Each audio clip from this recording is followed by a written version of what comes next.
I have with me Paris, who is joining me to discuss her journey to Islam and her experiences becoming Muslim. Assalamu alaikum guys, my name's Paris. I've been Muslim for 6 years now and I currently am studying law.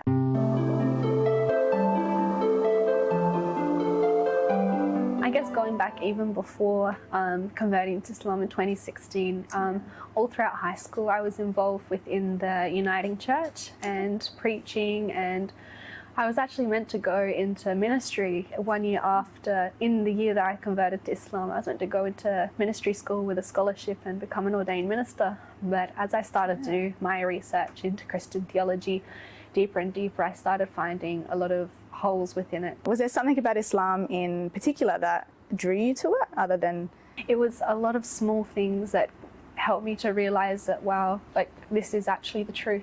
Yeah. And it came from small things. I think starting with Christianity, reading more into Christianity and seeing in the Old Testament, women are actually meant to cover their hair when they pray, and then starting to implement that myself, and then seeing how the other Christians are like, no, people just did that because that was a cultural norm at the time.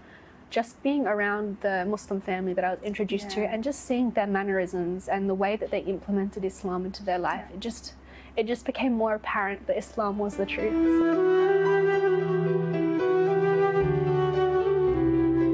Was it a long journey for you when you decided to wear the headscarf? Difficult for you when you decided to become Muslim?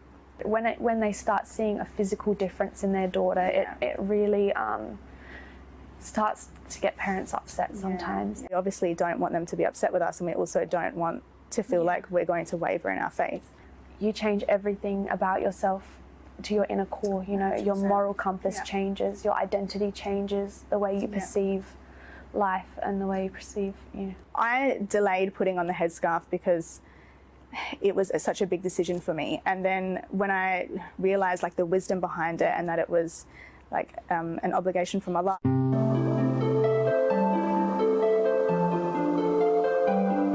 Definitely, like you were saying, you do need to have a lot of confidence in your decision and know why you're wearing your hijab, why Allah subhanahu wa ta'ala has decreed it, what Rasulullah has said about it. Thank you so much for coming and sharing your story with us today. Thank you for having me. I really appreciate it.